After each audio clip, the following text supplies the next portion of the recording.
session 2 of Alumni Echoes. So we have our two great speakers here, Baibhav Srivastava and Amrita Mukherjee. The great thing about this event is that, unlike all the previous events which we have had so far, these two people are from our own institute. They are our own alumni. So that is what makes this event stand out. So give a shout out for that, guys.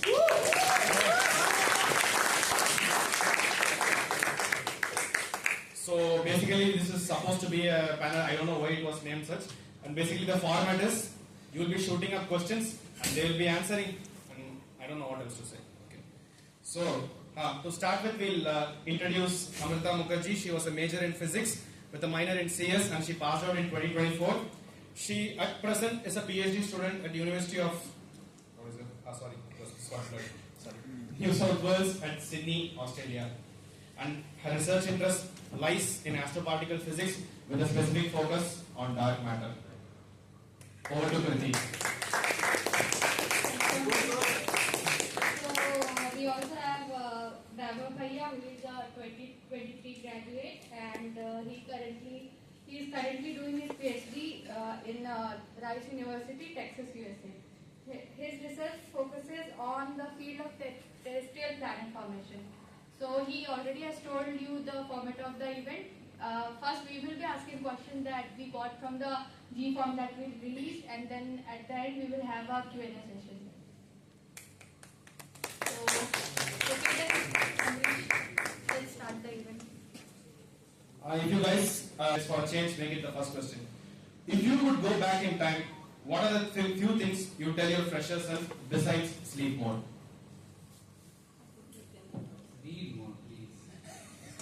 We don't read enough. Read basic physics.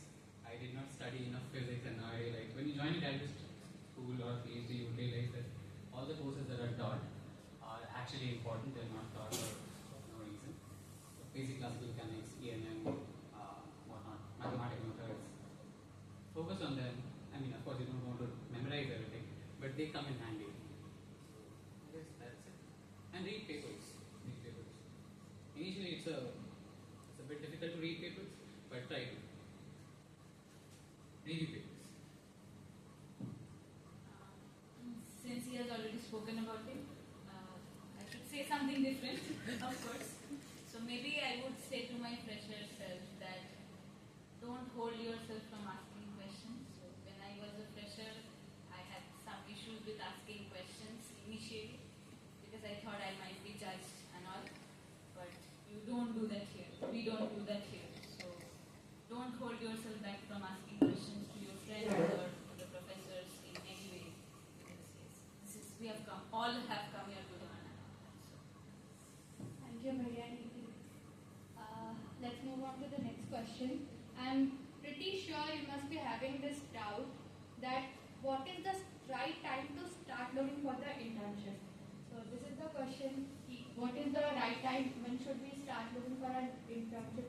Is it like in the first year itself, or we should wait till second or third semester maybe, so that we can get some exposure to what we are reading? Since the mic is with me, I'll start and then pass it over to you. So first of all, don't worry and focus much about the internship. First things first. Secondly, about the right time. So first year is given to you for exploring all your courses, right? And is it still 2 years, physics, chemistry, math, or is it just 1 year? Yes, 2 years. 2 years, despite trying a lot. Yes, okay. So you have 2 years time to explore everything that is given to you.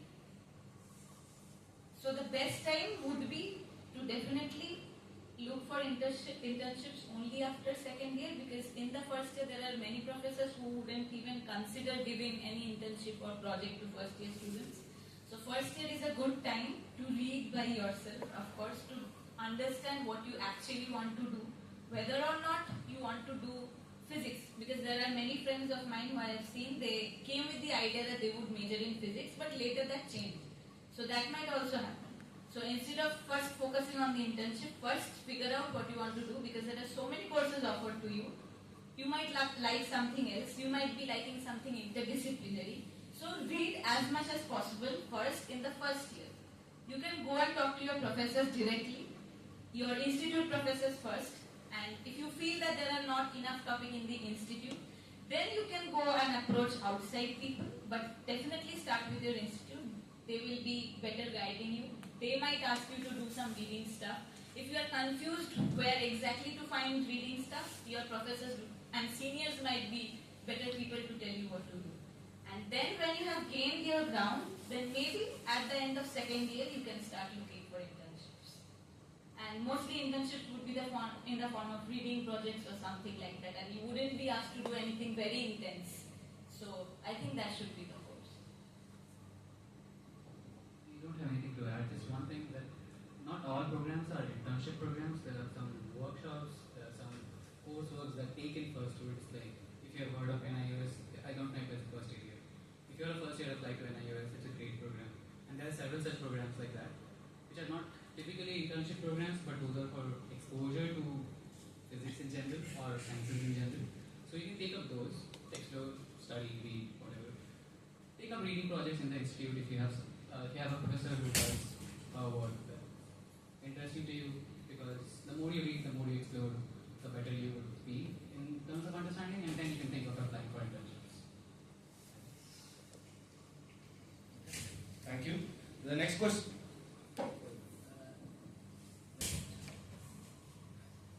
And also, it's not on the number, it's on the things you do.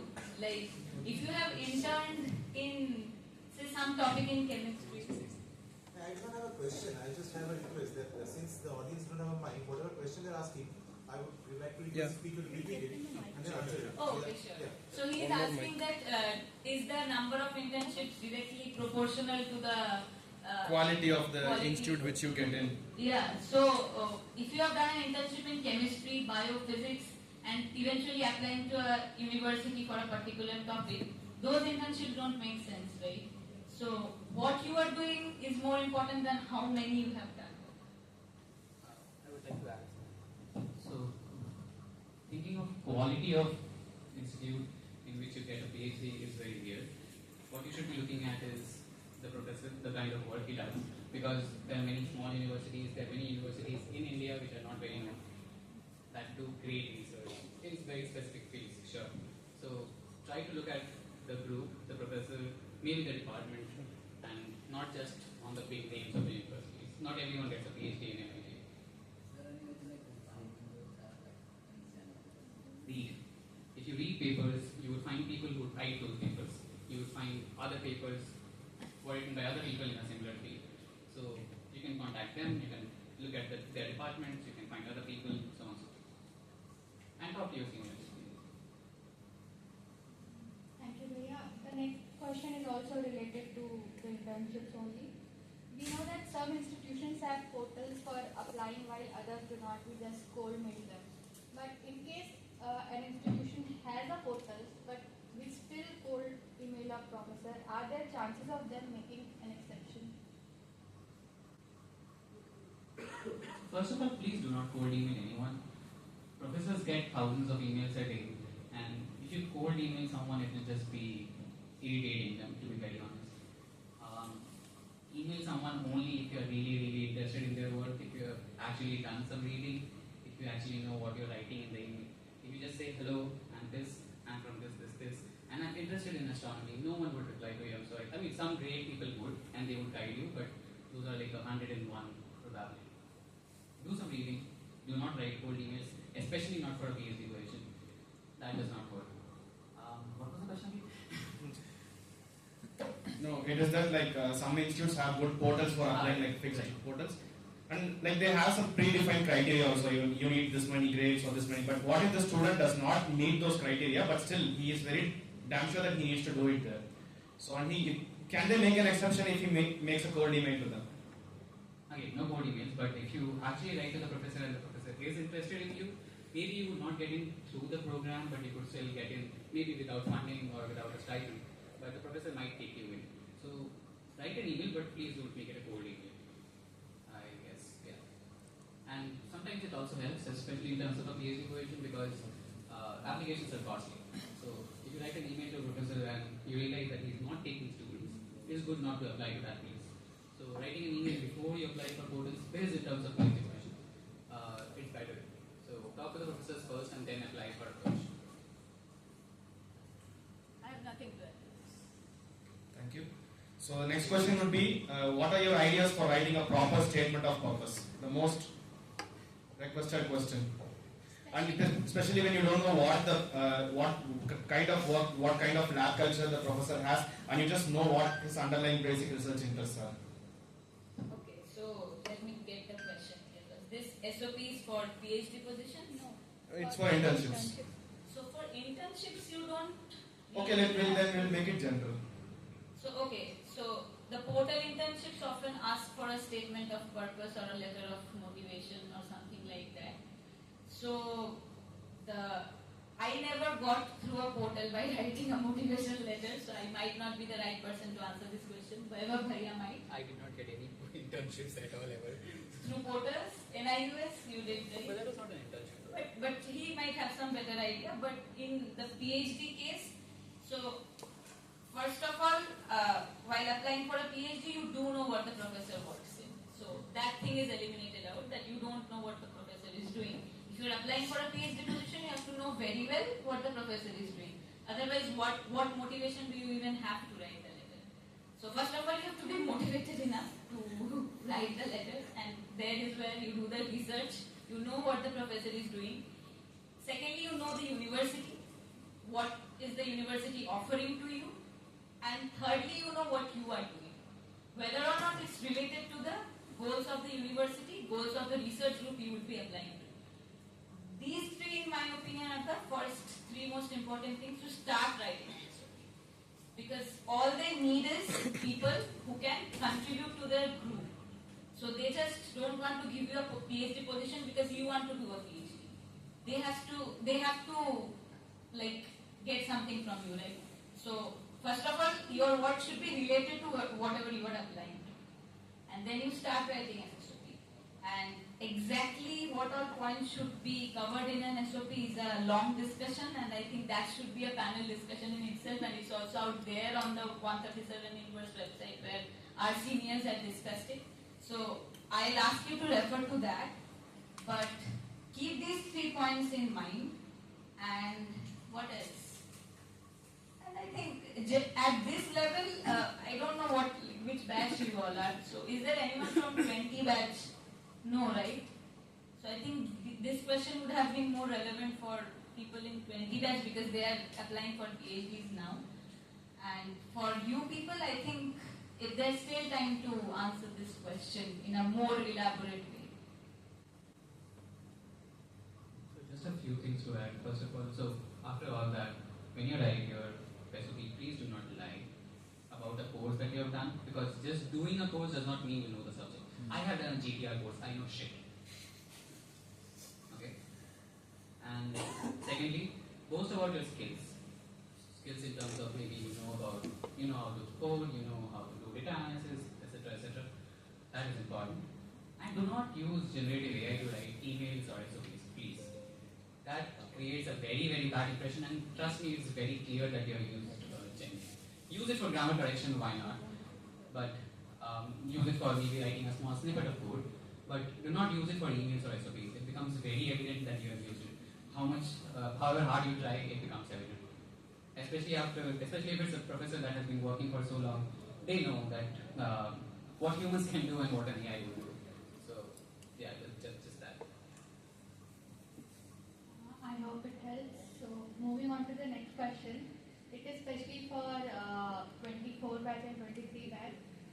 Yes, because back in your time, while you were doing your BSML, 52 already. how did you manage subjects like biology and earth science? Because people from purely PCM background find it really difficult to manage these subjects. Well, I did not have earth science back in my time, apparently. I had biology. No, I did not have earth science. I mean, so now they are a major. For us, it was just one course. Talking about the major. No. The first 2 years only. It's just 1 or 2 courses, right? Every semester we are supposed to take one of those. Every semester you have one ES course. Yes. Yes. You had only one ES course throughout. No, we had like. So you have now we PCM, B and E. Yes. Yep. Okay, that is Compulsory that for is a lot. 2 years. That is a lot. But it's tricky. I ended up liking bio, so I thank IISER for that. I ended up doing a minor in biology, and I still don't know anything about bio. But how do you manage is stop caring about grades a bit, because so even if you get a 9 instead of a 10, even if you get a 7 instead of an 8, doesn't really matter. Focus on things you like, and of course do not ignore the other subjects. You don't have to get a perfect A in ES if you don't like ES. Get a C, who cares? I mean, you would of course pick up your grades once you enter majors, because then you have to focus on exactly what you're studying. Because my grades improved quite significantly after I entered major. There was a huge correlation with the starting of COVID too. So if you take that correlation away, I would still have improved, I'm guessing. So yeah, that's it. Did I answer the question? I keep wandering off, I'm sorry. So if I don't answer the question, please ask me. There is a good reassurance which I have got. Like this was the answer I was looking for. Okay. C's in the ES course doesn't matter. It doesn't matter, trust me. I had the I same. had 6 in math or something. Some point, first semester. We're trying hard not to fail. That's it. So it'll waste more of our time. Just pass with the DD. I mean, We don't want more say than that. just try to pass.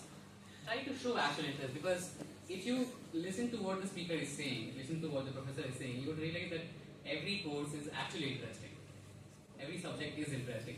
I am in an ES department at this point, EPS department, and I talk to colleagues who do geology on a regular basis, and my first day was, oh, rocks, damn.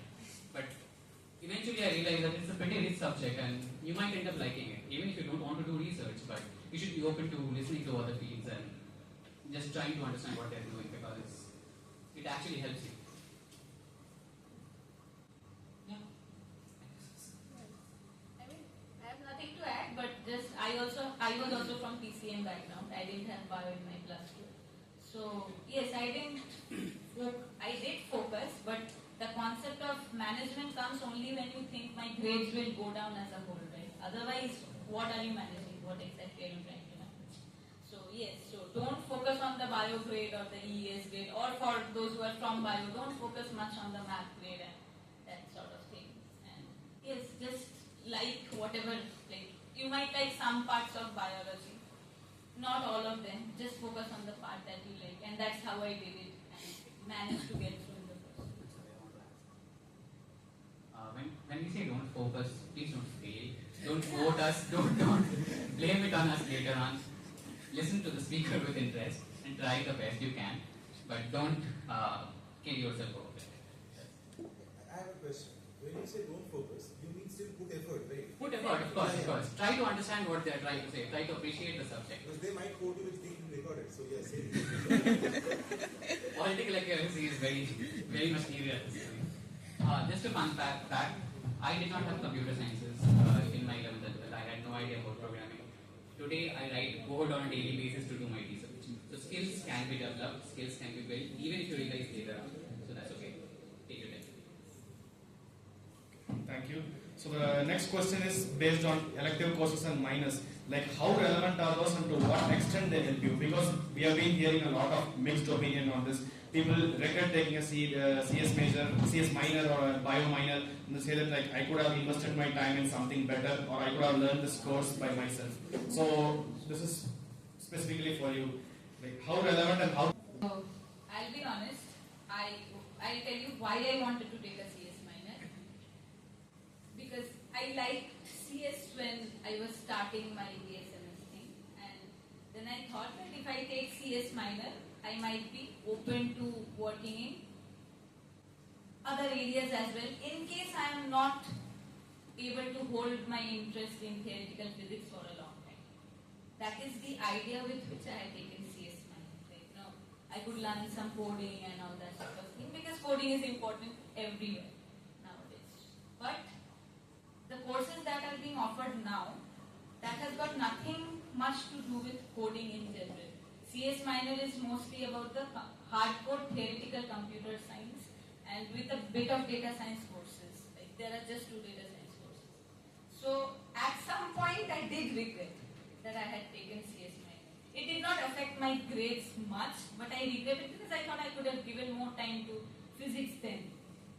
Because the courses that are offered were hardcore theoretical computer science courses, and to learn coding you don't need CS minor, to be very honest. same case for mathematics also, right? If you want to do theory, you have a lot of abstract courses in mathematics which you really not need.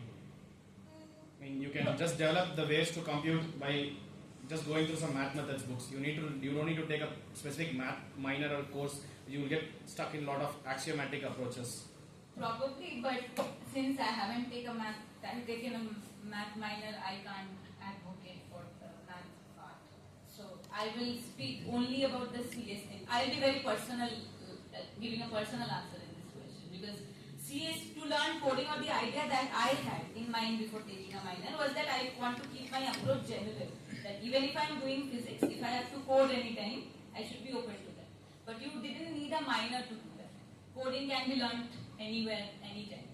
But then I enjoyed the course. So if I have learned something out of the box, that was just the enjoyment part.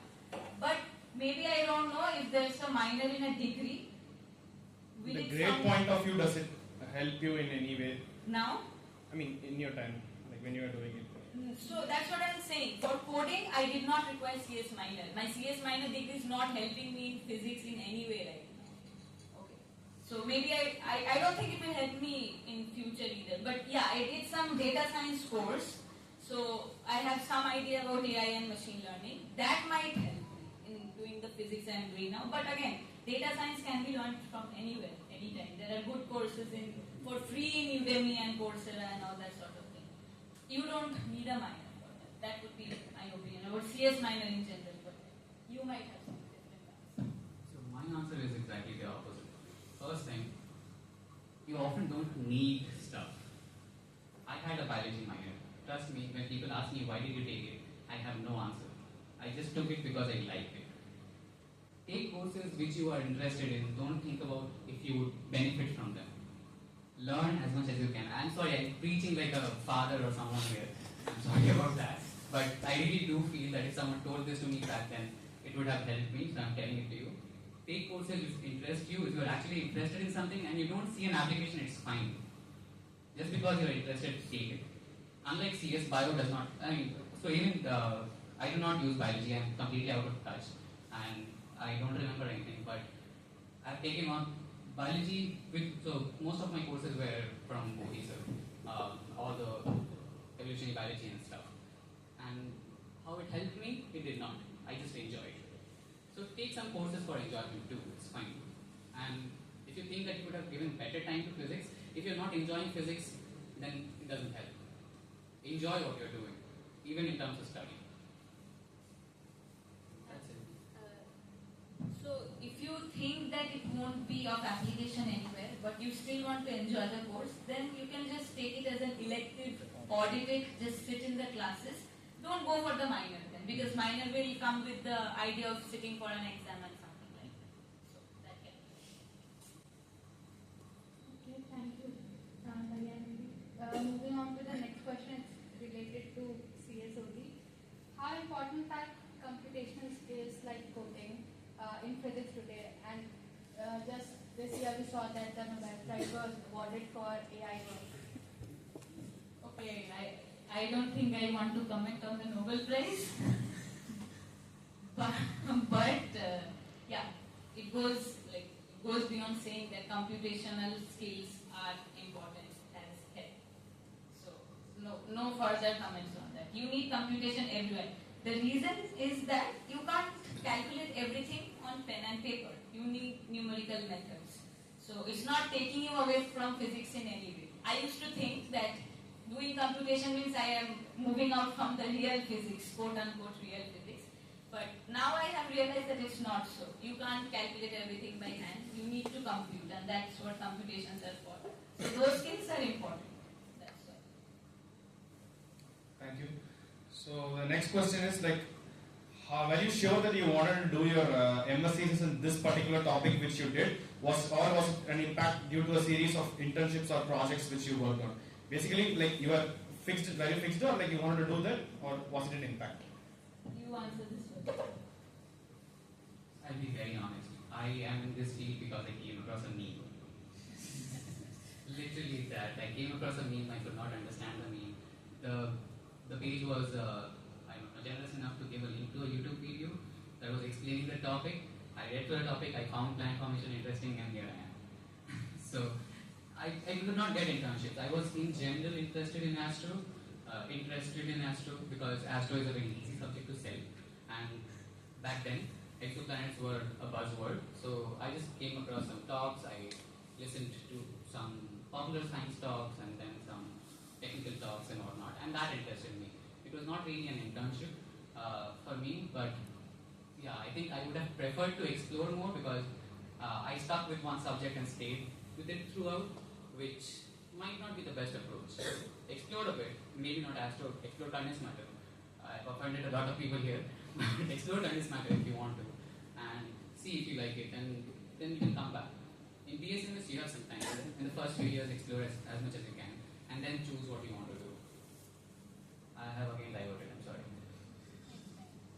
So by explore, I think he means not just internships. Exploration means reading on your own, talking to people as well. So I'll take it from there. So my personal experience was I wanted to do astrophysics. Of course, as he said. So I had 2 internships in astrophysics. And then I realized that astrophysics internships were not the kind of astrophysics I was thinking astrophysics is. So I liked quantum mechanics and relativity. But in the astrophysics internships, those things were not coming up. So my internships were on image processing, and second was on black hole data fitting or something like that. So I realized I was not doing enough relativity or quantum mechanics there. And then I started talking to my seniors.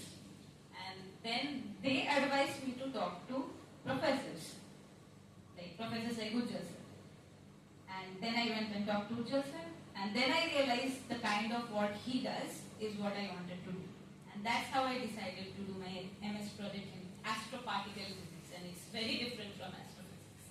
So yes, the decision to pursue an MS project comes a bit with your internships, of course. Because yes, in your 5 years of BSMS journey, it's good to do at least one internship. That's fine. At least one good internship which will help you figure out what you want to do next. If you have done an internship in condensed matter, and if you are doing your MS project in astroparticle, that's fine. You have explored enough to know what to not choose. So that's okay, and it's not just internship or just reading. Talk to a lot of people as well. Talk to your seniors. They will also be able to guide you, like what topics have what content. So that is something I have done rigorously. Thank you, Dee. The next question is, in what ways is 1 year MS thesis better than a full-fledged master's degree? Or in what ways does the later have an advantage? Full-fledged master's degree. 2 years of master's. A fully proper 2-year MSc program, like you just take, you have an MSc this year and you go back, and some people continue a second master's, like you, or else you have only 1 year of thesis and you go for a PhD directly. So which do you think is the better? Even in proper masters, you have 1 year of thesis. If you are in a 2-year master's program, you have 1 year of thesis, or 6 months of thesis. So you want us to compare I don't between... understand the question. I guess they are trying to say that No, like currently in our course structure, we have a 1 year of MS thesis program. And some people, after doing their MS thesis program, like some people choose to go and do a full-fledged master's program, also in proper MSc. What is a proper MSc? Like they do a 2-year MSc program, right? Like rather than doing a 1 year thesis, they just go for a 2-year MSc program. With the thesis at the end of the year. Huh. Yeah, so the 2-year MS program, 1 year is coursework. You still study the same things you have studied here. Of course, maybe in more detail. People just say that like this MS thesis saves you a year's time. Which MSc says But here? it's not like it's still 3 plus 2. The main underlying idea is that the point about MS thesis, they say that it saves you a year. But if you do what, how does it? No, what it saves actually is 1 year of BSc. What BSMS course saves you is 1 year of BSc. Okay, we'll go like this. You have, okay, assume that we are not in IISER, we are in some other IITs or something where we have a proper bachelor's course for 4 years. Now Then, it's 4 years. So it's 4 plus 1 now. It used to be 3 is plus 2. 4 plus 2 better or 4 plus 1 better? Does 4 plus 1 have an advantage over 4 plus 4 2? plus 2. Now it's 4 plus 1. It's 3 plus 2. No, or you 4 can plus 1? actually have a, okay, suppose considering to take an honors degree, it is 4, right? If it is 3, it is only without honors. No. BSc honors 3 years. No, it is not like that. See, the point is where you are doing. If you are doing a 4-year professional course of BS, Because some people from here also I know, like who did their thesis here, they went to Göttingen, Germany and had their 2-year course again. See, it depends geographically also, but you can in principle do a 4-year bachelor's course, then directly go into PhD. Yeah. You do not need a master's course. If you have a 4-year bachelor professional course already, if you have a 3-year bachelor's course, you need a master's degree to enter into a PhD. So these are geographical and, I don't know, philosophical at some level. Right. The problem I have is proper masters. No. A full-fledged Okay, honestly, we'll go like this. A BSMS is better or a BTech with an, okay, we'll go, basically I want to convey is there is a 4-year degree like a BTech and you go for an MTech or an MSc. So you have 6 years total. If I'm trying to make that point here. I think that point has not been communicated properly. In like people, the only point, logical point here is that you have a year saved. You're already here. You cannot go back. Yes. No, but considering, no, we have a BS exit option now. So let's take that into consideration. Sure. What you can do is, if you realize, so for example, I know for a fact that not enough astro courses are given here.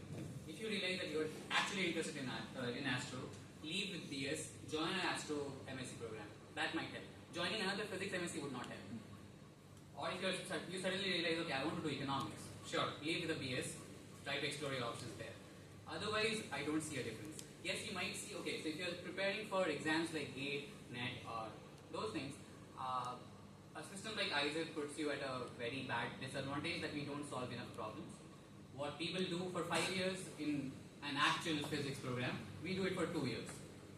That's pretty bad, but to compensate for that, we get the exposure, we get lateral knowledge and whatnot. So if you're preparing for those exams, it might become a little difficult, but you can do it. People do it, people do great, people have been AI or one or whatnot with the same program. So it's on you to do it. But yeah, if you want to shift fields or if you want very specific knowledge of a field that you're not getting here, then only it makes sense to get another master's. Otherwise, I don't think it does. Astro is the only example I can. Or else to put it in more simple words, how does staying in BSMS only rather than taking a BS exit is better? What do you want to do? I mean, like if I want to get broader knowledge or greater knowledge, I don't want to stick to the 1-year thesis thing. I want to spend 1 more year. Like I'm going to include 1 more coursework and I'm going to spend 1 more year there. But you would be studying the same courses again. But that has an advantage, right? Do you think that has an advantage? Like, Why would wait? First of all, of course we'll learn a thing or two. Sorry. Of course we're going to learn something new and we're going to meet a new people. With this question, I would like to stand up. We'll have a new ecosystem. We'll have a new that way. Wait. Philosophically, the philosophical factor comes into play here. There is no philosophical factor here. Trust me. Wait. First of all, I don't understand the concept of saving time. There is no saving time. Take as much time as you want to study something, to learn something. Okay? I wasted 6 months, I did not get so I wasted 6 months because I did not get a PhD. This is the time-based thing I'm talking about. This is what is you told me, right? Wasting time or saving time. It's not about that. Secondly, doing a master's will only help if you're shifting fields. Trust me, otherwise it will not. You can always go back to the same book you studied if you're studying in BSc or BSMS. Refer to the same book, get more knowledge if you're studying, and then you would get the same knowledge back. It's a recall thing that works in your brain. I still go back to I don't know if you know the book Riley Hobson. I have a copy of Riley Hobson. I go back to it again and again because of course I don't remember everything. But now, since I've taken 1 course on it, I know what to look for, where to look for it. That's it. So if you want a BS exit, sure take it. But only if you either don't want to continue in academia and do something else, you have realized better, which is great. Or if you want to shift fields, or if you want something that is not being given here. Taking the same course again does not help. Okay, thank you. The question was clear, right, and the answer is also clear, right? There's I'm not sorry. any. I mean, I have a lot of points also. So the next question is also somewhat similar. Don't worry, we are not going to have a debate here. The thing is, currently we have this BS exit option introduced to us from 23 batch. That is our batch.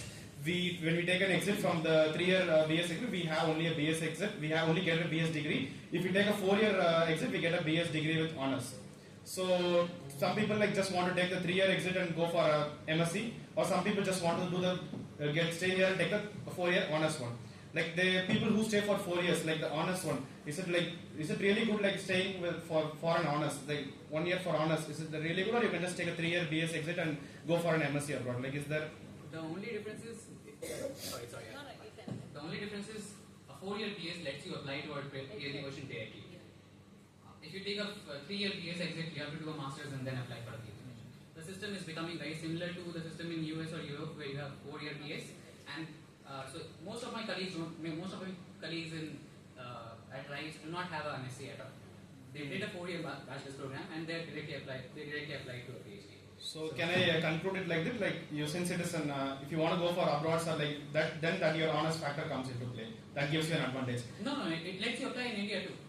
It lets you apply a PhD position. In case if I want to do theory and I want to get into ICTS, I'll just do the 3-year exit and I'll directly go for an IPhD there. Would you get it? What's I mean, I'm not. yes, there is an eligibility criteria. Yeah, your 3-year. Yeah, there is an eligibility criteria. There's only 3. Yeah, your 3 years degree is more than enough. You just have to clear a couple of entrance exams and a couple of interviews. Sure, for those entrance exams, you have to do coursework. That our 3-year coursework is enough for basic us. classical mechanics, which only happen in the later half of the BS. At least it used to happen in the later half of the. So I studied nuclear physics in my 4th year. So I don't know the structure right now, but if I did not study nuclear physics. I just somehow managed the course, but that's why I did not clear NET. That's why I could not clear JEST, and I did not get a position. You're talking about the PI for GS. Yep, entrance, right? exactly. So that has icing model, that has condensed matter, that has advanced condensed matter, that has quantum mechanics too, and that has all these things which you cannot have with a 3-year non-honors BSc from IISER. If you have a university BSc degree, which is an honors. But for actually the thing is, IPhD exams and PhD exams have different patterns, right? So the PhD exam might have advanced condensed matter course, but the IPhD thing is Same entrance exam. Same entrance exam, different cutoff. Okay. That same for when you go for, let's say, GS to IPhD, GS directly to PhD. I have done both. Okay. It's same. Just also same thing. Just you can go for masters, integrated PhD, just masters, direct PhD, all these things. Same question, same exam, same day, same everything. So the only cutoff varies. Cutoff is different. Yeah. Right. Back in my supervisor's time, it was different exams. But back in my time, since it's even more back. Back in time. Now I do not know what happens now. But back in my time, But yeah, I'm also not very sure, but I remember seeing something like this. We have different papers. I'm not very sure. Let me check it once. different cutoff definitely. But same thing. No, I know for a fact. My friends have been giving these exams, and there's just one exam till now. Right. Different cutoff, sure, but same exam. I have a small question. Like, I guess you told that BS thing for after taking a 4-year BS, you can go for a PhD in USA, but I don't think that's the case anywhere else in the world. I guess that for Europe too, and now India is also implementing. Okay. IISER, it's both. And ISIS too, yeah. Okay. Okay. BS, honors and MSc are equivalent. Okay. Right, because For a that's PhD position. the problem is we are transitioning from the classical thing to NEP now. Mhm. And NEP has a different structure. With NEP, you get to apply for a PhD position even with a 4-year BS. And that's why it makes sense to only do a separate MS, if you are planning to shift fields or if you want a very specific knowledge of a specific field. Yeah. Can we know more about your current PhD topic? Oh, of course, I would love to. I work on telescopic plan formation. Okay, I think we should do that first, and because No, we have a specific time for this. We'll go through all this in the last time only. Like if you have any point in right, if you're not finding anything satisfactory now, you can interrupt. But let's talk about it in the later sessions. I mean, the later time allotted for this. Okay, so now diverting a bit from BSMS thing, we are moving on to PhD questions. So, just in short, what is the roadmap of events or steps involved in applying to graduate school?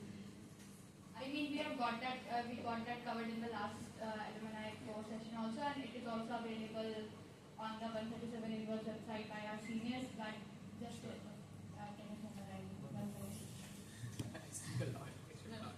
Roadmap, it varies from countries. Like US has one system. Europe and Australia similar. So first you write. So okay, I'll start from the very beginning. You decide what you want to do. You look for the professors. You mail them, saying that I'm interested in your work. And then if they get back to you, they will either schedule an interview or they will directly ask you to go through the portal. So these are the two ways. Either the professor is directly recruiting. I mean, of course, he has to go through the university at some point. But firstly, he might ask for an interview directly with him. Or it wouldn't be a quote-unquote formal interview. It might be just like a discussion, but he will know about you in that interview itself. Like sometimes it's not termed as an interview, it might be a chat session, but that is the first interaction you'll have with your professor. And then he might ask you to apply through the portal, or some professors might not ask for an interview at all. They will say that I don't have this in my hands, it will go through the grad school, and that's the system in the US. All the applications mostly go through grad school, but Bhaiya might have a different experience because Rice University has a different system despite being in the US. And mostly for Europe and Australia, it's like this. You mail the professor, or sometimes there are positions out in certain websites where they ask you to upload the documents like SOP, CV, transcripts, mostly these, and recommendation letters or the names of the referees. And you submit those documents, and then the professor calls you for an interview. This is the basic structure. And then the outcomes are given to you. Mostly there is an interview. In Australia and Europe, there is definitely an interview. In the US, some places yes, not in all the places. They just assess you based on the application that you have made. And here application involves the statement of purpose, the personal statement, the CV, your transcript, and the letters of recommendation. So that's the rule. Okay. The next question would be like, how did you manage your costs of your application, entrance tests, and everything? Did you get any financial waiver, or were you able to pull it off? What was the exact scenario? Okay, so money is involved only in the US. So yeah, TOEFL is a costly exam. It costs around 17,000, and IELTS is a little cheap, but little as it's 15,000. So, and it's kind of mandatory. So you either have to sit for TOEFL or IELTS because English performance is mandatory in the US. GRE is no longer mandatory, but maybe what? But they might bring back it. They can do anything that they want. So it's always advisable to go through the portal and see what they are asking you to do. But as of now, after COVID, this GRE was discontinued, but it's still discontinued because we didn't have GRE as a compulsory criteria. And yes, what exactly was the question? The money, yeah. So you can mail the grad school for asking for waivers. Sometimes they give you and sometimes they refuse. So it's good to start out early. So once you have listed out the university, so TOEFL you have to spend your money on. That you can't help, TOEFL until GRE is coming back. So, but for the university applications, you can mail the grad school, and sometimes they do give you a waiver, but you have to make the request very early. It's not like the application deadline is in December and you are making the request in November. That won't work. So it should be made as early as August or September. September should be a good day. So that is how you have to manage the cost. And if they are not giving you a waiver and you think it's not worth it applying to the university with high price, then just don't. There are many good universities across the world other than in the US. Just one thing. Be sure to check the university requirements because a lot of universities may or may not take TOEFL or GRE. Because one thing about TOEFL is even after you give the exam, you would have to pay extra to send the scores to the universities. So, but some universities are fine with just uploading the PDF of the result. So just be careful of what the university wants. So research about the university before you decide on what exam to take, what exam not to take. And emailing the professors beforehand also saves you a bit of money. And don't go for big names because big universities are costly, significantly costly. So go for big names if you have a person in mind with whom you want to work, and if they have given a green signal, that's it. Otherwise, please do not. Please repeat this point. Sorry? Come again. So the thing is, big universities, so great universities like University of Chicago and MIT, they're significantly costlier than other universities like Rice. Rice is $0. Nothing in California for sure. Nothing in California for sure, yes. Then even state universities are cheaper, they're like $60-$70, but if you convert it's not cheap at all.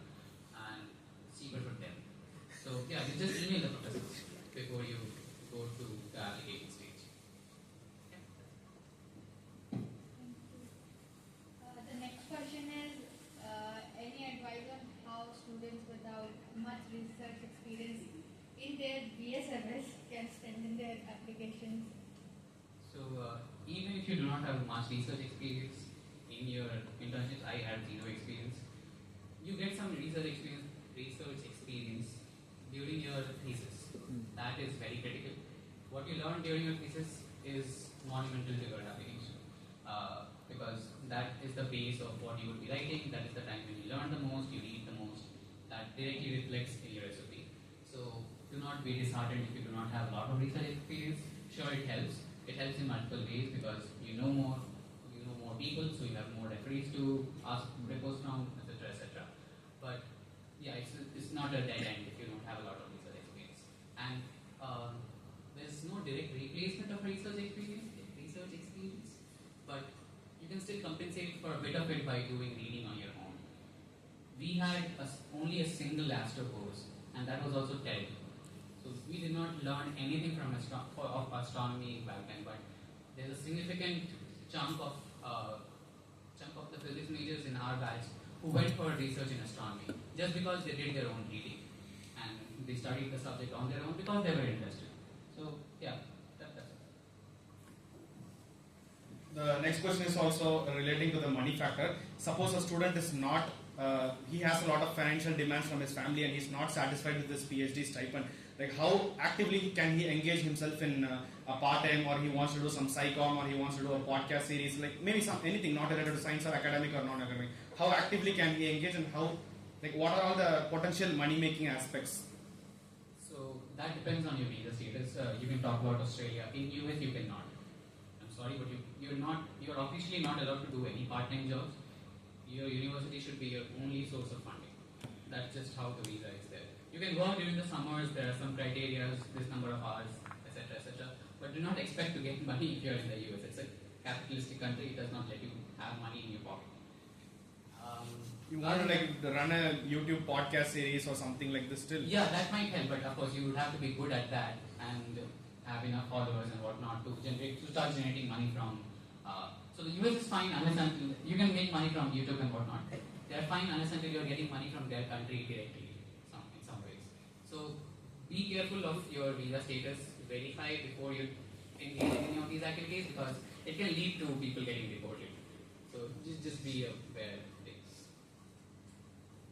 In Australia, the funding is unlike the US, where they get funding from the TA-ship in the first year and then for being a researcher.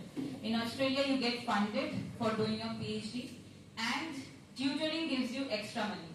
So the visa allows you to work part-time, but there's an hourly or a weekly limit to the amount of work you can do.